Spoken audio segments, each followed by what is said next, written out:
예레미야 31장 10절에서 22절 말씀 한 절씩 교독하겠습니다. 이방들이여, 너희는 여호와의 말씀을 듣고 먼 섬에 전파하여 이르기를, 이스라엘을 흩으신 자가 그를 모으시고 목자가 그 양떼에게 행함같이 그를 지키시리로다.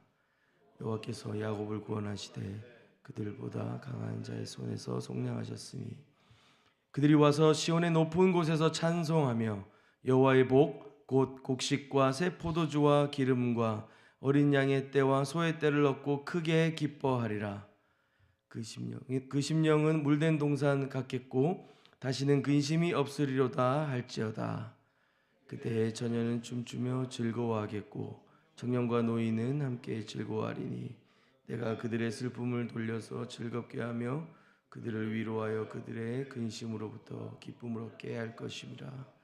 내가 기름으로 제사장들의 마음을 흡족하게 하며 내 복으로 내 백성을 만족하게 하리라. 여호와의 말씀이니라.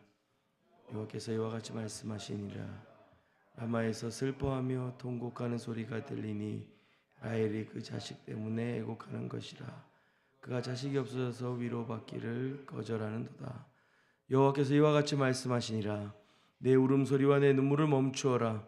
내 일에 삭을 받을 것인즉 그들이 그의 대적의 땅에서 돌아오리라. 여호와의 말씀이니라.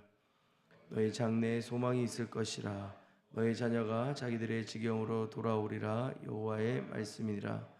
에브라임이 스스로 탄식함을 내가 분명히 들어노니, 주께서 나를 징벌하심에 멍에에 익숙하지 못한 송아지 같은 내가 징벌을 받았나이다. 주는 나의 하나님 여호와시니 나를 이끌어 돌이키소서. 그리하시면 내가 돌아오겠나이다. 내가 부끄러움을 듣고 내가 교훈을 받은 후에 내 볼기를 쳤사오니, 이는 어렸을 때의 치욕을 짐으로 부끄럽고 욕됨이니이다 하도다. 에브라임은 나의 사랑하는 아들 기뻐하는 자식이 아니냐. 내가 그를 책망하여 말할 때마다 깊이 생각하노라. 그러므로 그를 위하여 내 창자가 들끓으니 내가 반드시 그를 불쌍히 여기리라. 여호와의 말씀이니라. 전혀 이스라엘아, 너희 정표를 세우며 너희 표말을 만들고 큰 길 곧 내가 전에 가던 길을 마음에 두라. 돌아오라. 내 성읍들로 돌아오라. 반역한 딸아, 내가 어느 때까지 방황하겠느냐. 여호와가 새 일을 세상에 창조하였나니 곧 여자가 남자를 둘러싸리라. 아멘. 예레미야 31장 말씀을 묵상하고 있습니다. 30장에서 33장 예레미야의 위로의 책이라 불리는 본문을 묵상하고 있습니다. 모든 사람들이 괜찮을 것이라고 말하는 세상 속에서 우리가 바벨론의 포로가 되고 망해야만 다시 회복할 것이다 라고 이야기하던 예레미야, 그가 하나님의 위로를 30장에서 33장 사이에 강력하게 전하고 있습니다.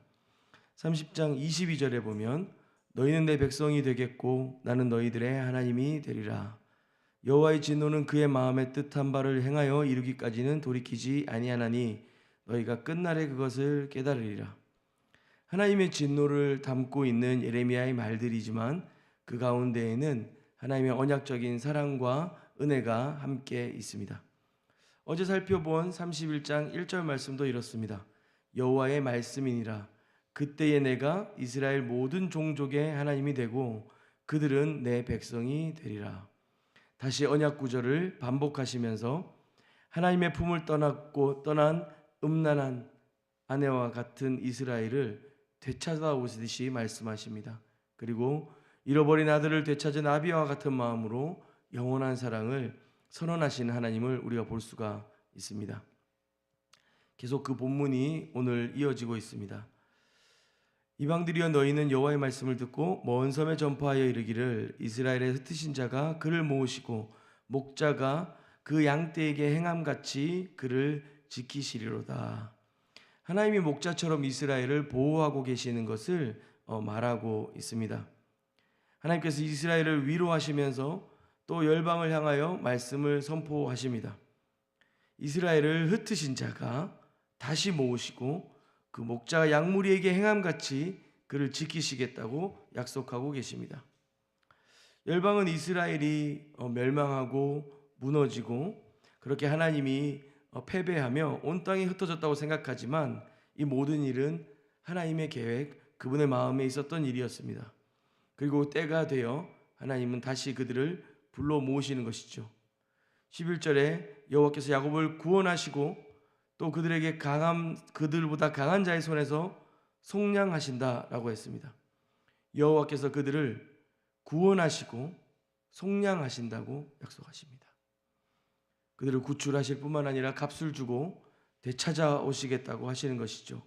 그리고 그들이 와서 시온의 높은 곳에서 찬송하며 여호와의 복을 크게 기뻐할 것이다 라고 이야기합니다. 여기서 여호와의 복이란 성경은 이렇게 설명합니다. 곧 곡식과 새 포도주와 기름 분과 어린 양의 떼와 소의 떼를 얻고 크게 기뻐하리라. 우리는 하나님이 주시는 복이라고 한다면 사실 굉장히 어렵게 생각하는 경우들이 종종 있습니다. 신앙이 깊어질수록 하나님이 복을 주신다고는 하셨지만 사실은 그 복이란 그렇게 내 일상과는 크게 상관없는 어떤 영적인 것들이야 라고 생각하는 경향들이 있습니다. 물론 우리가 우리의 욕망과 우리의 일상의 필요들을 위해 하나님을 조종하려는 듯이 복을 구하는 것은 문제가 있지만 오늘 본문은 선명하게 우리를 만족하게 하시겠다고 약속하십니다. 사실상 이 여호와의 복이라고 하는 단어를 조금 더 쉽게 번역을 한다면 여호와의 좋은 것이라고 할 수도 있습니다. 이 복은 히브리어 토브라고 하는 단어를 가지고 있는데요. 여호와의 좋은 것, 하나님의 관점, 또 그분의 기쁨 안에, 그분의 마음 안에 좋은 것이라고 하는 것은 우리를 향하여 어쩌면 우리가 상상하고 생각하고 계획할 수 있는 그 어떤 것보다 뛰어나고 완전한 것이며 좋은 것, 말 그대로 우리를 만족시키고 우리를 좋게 하는 것이라는 그런 믿음 우리가 가졌으면 좋겠습니다. 이어서 우리에게 그 복뿐만 아니라 우리의 심령이 물된 동산 같이 되겠다라고 했습니다. 그래서 다시는 근심이 없으리로다. 사실 예레미야는 자기 이 본문을 기록하면서 시편 23편 말씀을 마음속으로 되뇌이고 있는 것은 아닌가라는 생각이 듭니다. 시편 말씀을 보면 여호와는 나의 목자시니 내게 부족함이 없으리로다. 목자로 인해 양들은 완전한 토부, 좋은 것, 그 만족의 상태에 이릅니다.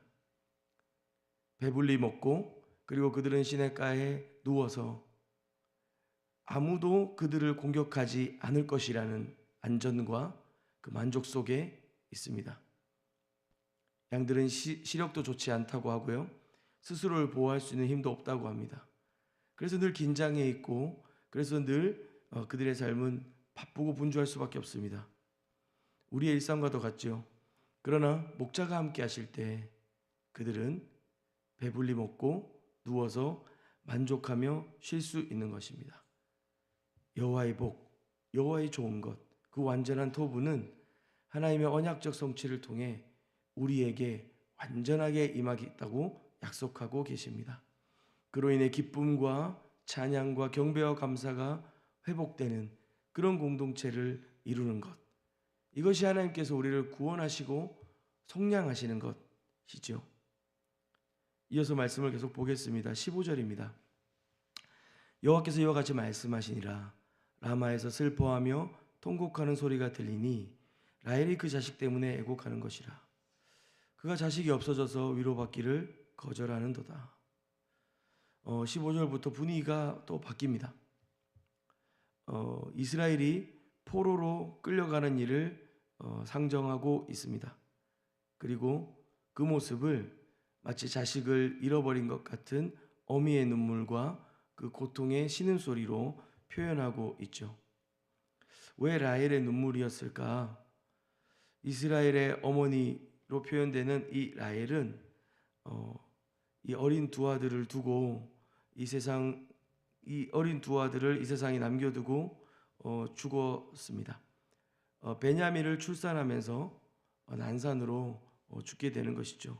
그래서 라헬의 슬픔과 탄식, 라헬을 슬픔과 탄식의 일종의 대명사처럼 기록하고 있는 것입니다. 그리고 그 라헬의 통곡은 어디에서 들리고 있습니까? 라마입니다.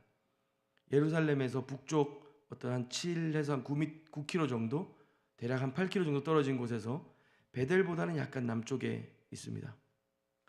라마는 국가적인 분쟁이나 위기와 연결된 지명으로 호세아서나 또 여러 본문에서 사용됩니다.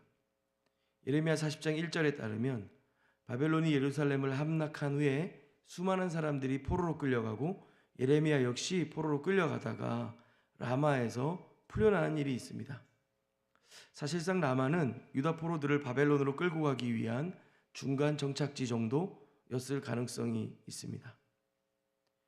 본문 15절은 그렇게 바벨론으로 끌려가는 백성들을 바라보면서 예레미야가 느꼈을 감정을 표현한 것인지도 모르겠습니다. 그것을 라마에서 들리는 라헬의 울음소리다 라고 말하고 있죠. 이 북왕국 북이스라엘의 그 지파 에브라임으로 대변되는 그 지파의 멸망과 이 포로됨에 대한 눈물과 어떤 탄식이 아닐까 생각이 됩니다. 흩어진 이 백성들을 바라보며 마치 자식 잃은 어미의 품으로 어미와 같은 눈물, 그 라헬로 표현하고 있는 것이죠. 그러나 17절은 다시는 그런 눈물이 없을 것이다 라고 말씀하십니다.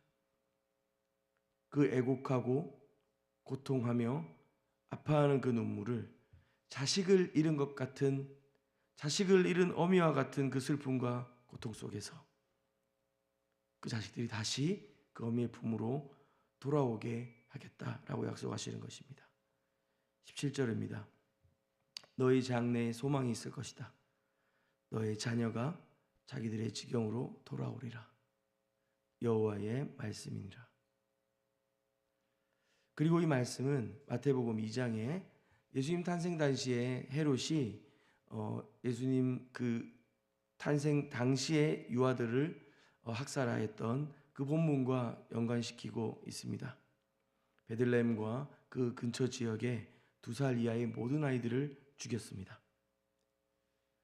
이 자식을 잃어버린 이 어머니의 눈물, 라마와 베들레헴, 마태복음의 기자였던 마태와 또 이 예레미야서를 쓴 이 예레미야는 아마 연결된 아픔과 눈물을 보았던 것 같습니다.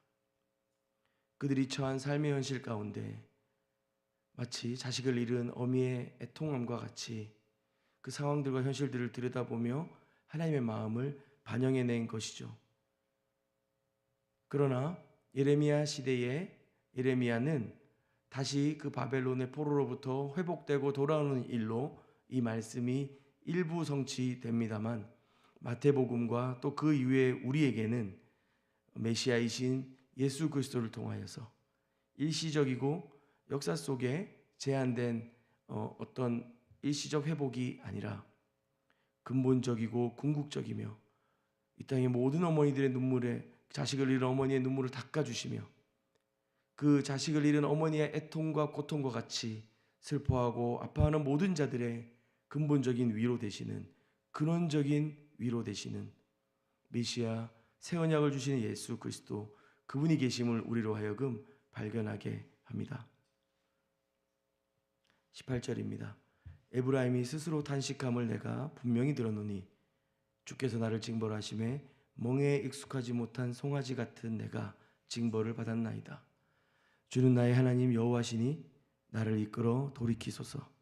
그리하시면 내가 돌아오겠나이다. 에브라임은 북이스라엘을 대표하는데요. 오늘은 자세히 이야기하진 않겠습니다. 이 이스라엘 백성을 대표하는 이 에브라임은 어떻습니까? 멍에에 익숙하지 못한 송아지 같습니다. 이 말은 걸음마를 배우고 또 그 일하는 법들을 배워야 했던 송아지가 영 부실하여서 제대로 걷지도 못하고 제대로 멍에를 울고 매지도 못하는 그런 상황들을 보여줍니다. 가끔 우리는 하나님께서 주신 은혜로 크게 탐복하여 주님 앞에 다시 돌아오길 원할 때가 있습니다. 그리고 간절히 회개하기도 하고 삶을 돌이켜보려고 애쓰기도 합니다. 그러나 또 자주 넘어집니다. 마치 멍에 익숙하지 못한 송아지같이 말이죠. 그러나 오늘 본문을 들여다보면서 우리는 다시 한번 기억해야겠습니다. 우리의 회개는 하나님의 긍휼하심으로부터 시작하신다는 겁니다. 우리의 회개로부터 시작된 회복이 아니라 하나님께서 먼저 17절까지 그 눈물을 닦아주시며 그 놀라운 여호와의 복으로 우리를 만족시키시는 그 은혜로부터 시작한다는 것입니다. 우리의 어떠함이나 우리의 탁월한 결심들이나 노력이 아니라 그 주님의 은혜가 우리를 다시 부르시고 다시 그 은혜의 자리에 앉히신다는 것이죠. 19절부터 또 20절까지는 그 에브라임에 대한 이야기들이 계속 이어집니다. 20절입니다. 에브라임은 나의 사랑하는 아들, 기뻐하는 자식이 아니냐. 멍에를 메고도 비틀거리는 송아지와 같은 우리를 향하여 사랑하는 아들, 기뻐하는 자식이다 라고 말씀하십니다. 내가 그를 책망하여 말할 때마다 깊이 생각한다. 그러므로 그를 위하여 내 창자가 들끓으니 내가 반드시 그를 불쌍히 여기리라. 여호와의 말씀이니라. 하나님은 진노하시고 이스라엘을 멸망하게 하시고 성전이 무너지게 하셨고 약속의 땅에서 이스라엘 백성들이 떠나게 하셨습니다. 그러나 그분은 그 모든 일들을 향하여 깊이 생각하십니다. 우리는 우리의 아픔과 우리의 고통과 어려움의 시간들 때문에 하나님은커녕 나 자신의 신분도 잊어버린 채로 상황을 비관하고 비난하고 상황을 탓하며 아파하고 불평하지만 주님이 모든 상황을 두고 깊이 생각하십니다. 그리고 우리를 향하여 창자가 들끓이니 내가 반드시 그를 불쌍히 여기리라. 내 창자가 들끓는다라고 하는 단어는 신약적으로 표현한다면 공감한다, 긍휼히 여긴다, 마음을 같이 한다라고 생각하시면 좋겠습니다. 하나님은 우리에게 벌 주시고 꼴 좋다 이렇게 생각하시는 분이 아닙니다. 벌 주시고 이 자식들 정신 차려라 생각하시는 분이 아닙니다. 그분의 진노 아래 하나님은 더 깊은 슬픔과 아픔으로 우리와 함께하고 계십니다. 우리를 반드시 불쌍히 여기시는 분이십니다. 그 마음을 바꾸시며 돌이키시며 우리에게 말씀하십니다. 21절입니다. 이스라엘아, 너의 이정표를 세우며 너의 편말을 만들고 큰 길, 네가 전에 가던 길을 마음에 두라. 돌아오라. 내 성읍들로 돌아오라.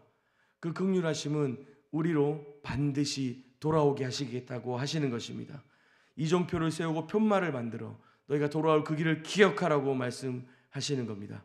반역한 딸아, 내가 어느 때까지 방황하겠느냐. 여호와가 새 일을 세상에 창조하였나니 곧 여자가 남자를 둘러싸리라.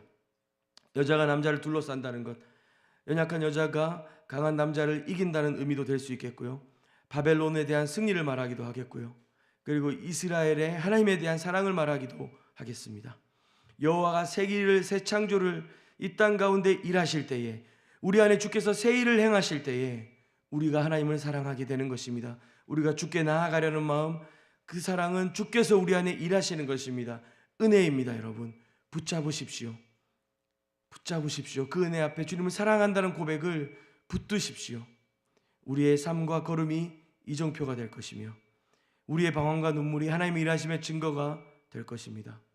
하나님은 그렇게 그들이 돌아오기만을 기다리시고 이렇게 안아주시도록 간곡히 기다리고 계시는 것입니다.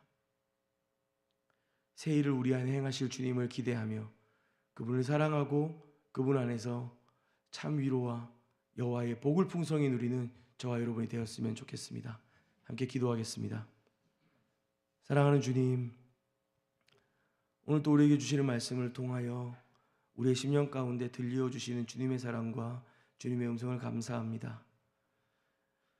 하나님, 당신이 먼저 시작하신 이 아름다운 구원의 일들을 기억하며 이스라엘을 향하여 선포하셨던 이 애끓는 사랑의 음성을 오늘 지금 우리의 삶의 자리에서 듣게 하여 주시옵소서. 우리의 형편과 삶의 모습들에 안주하지 않고 우리가 이정표가 되며 편말이 되어 주님께 돌아가고 주께서 회복시키시는 그 은혜를 발견하는 자들 되게 하여 주시옵소서. 하나님, 때로는 우리가 이유를 알 수 없는 아픔과 눈물 속에 있을지라도 그 눈물 또한 주님이 닦아주시고 회복시키시며 만족해 하실 것을 믿습니다. 그렇게 우리의 삶을 주님 앞에 올려드립니다. 사랑합니다. 예수님의 이름으로 기도합니다. 아멘. 우리 두 가지 기도할 텐데요. 먼저는 하나님 앞에, 하나님, 오늘 우리의 삶을 정결한 주님의 전으로 만들어 주십시오. 성령님 오셔서 우리의 심령을 깨끗게 하시고 정결케 하셔서 주님이 일하시는 새 일들을 발견하고 목도한 우리가 되게 하여 주십시오. 또 이어서 기도할 때 우리가 이 방황과 눈물 속에 넘어져서 그냥 엎드려져 있는 것이 아니라 하나님의 일하심의 증거가 됨을 믿음으로 바라보았으면 좋겠습니다. 들끓는 아픔으로 우리를 바라보시며 우리와 공감하시며 우리를 긍휼히 여기시며 불쌍히 여기시는 그 주님의 사랑을 기억하면서 목자와 같이 우리의 삶을 붙드시고 만족해 하시며 회복해 하실 그 주님을 바라보았으면 좋겠습니다. 두 가지 기도하신 후에 개인적인 기도 제목으로 주님 앞에 더 깊이 나아가도록 하겠습니다. 이렇게 기도하겠습니다.